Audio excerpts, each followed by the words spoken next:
Dr. Kary Mullis was awarded the Nobel Prize for his invention of the polymerase chain reaction, the PCR.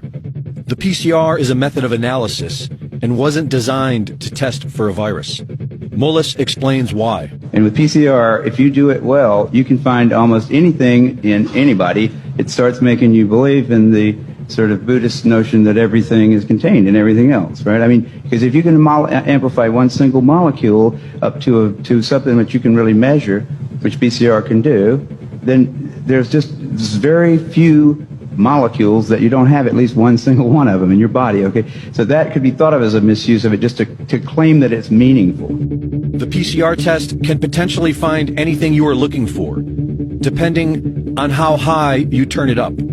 And this is exactly what has been done. The official protocol given for the PCR testing of COVID-19 created a floodgate of false positives to skew the results. They call it asymptomatic because it's a lie. These people don't have symptoms because they don't have COVID-19. They do it today because they've done it in the past and always gotten away with it. 30 years ago, Anthony Fauci, head of the NIH, made a name for himself by pushing for higher doses of the deadly drug AZT, an old cancer chemotherapy too dangerous for approval, onto AIDS patients.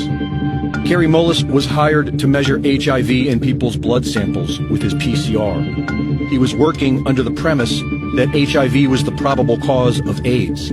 But when he went looking for the proof, he found there was none. They just made it up. What is that paper? Who do I go to for that? And I looked around, I asked a couple of virologists at that company, and they said, no, you don't have to reference. I said, I have to reference that because I don't know where that came from. How do I know that? And it turned out that nobody knew it. And I was getting really freaked about that. That's when I first started saying, they don't know.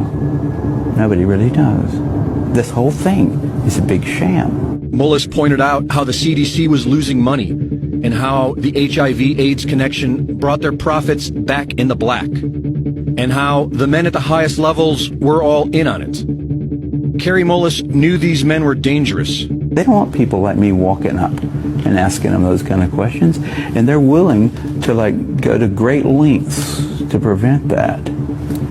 They're out on a limb. I wouldn't want to be there with them. But he was still outspoken. When ABC's Nightline approached him about doing a documentary on his work, Mullis convinced them to cover the HIV debate after nearly a decade of ignoring it. In a 1994 interview with Celia Farber for Spin magazine, Kary Mullis expressed how he really wanted to expose Anthony Fauci and Robert Gallo. He said that he'd be willing to chase the little bastard from his car to his office, a Nobel Prize winner trying to ask a simple question from those who spent $22 billion and killed 100,000 people. It has to be on TV. I'm not unwilling to do something like that. Unfortunately, not many people were listening back then. And on August 7th, 2019, just about 3 months before the first utterance of COVID-19, Kary Mullis, age 74, a Nobel Prize winner, inventor of the PCR test, a man who was once willing and eager to expose Anthony Fauci, quietly died of pneumonia. The timing of it all is mysterious to many of us.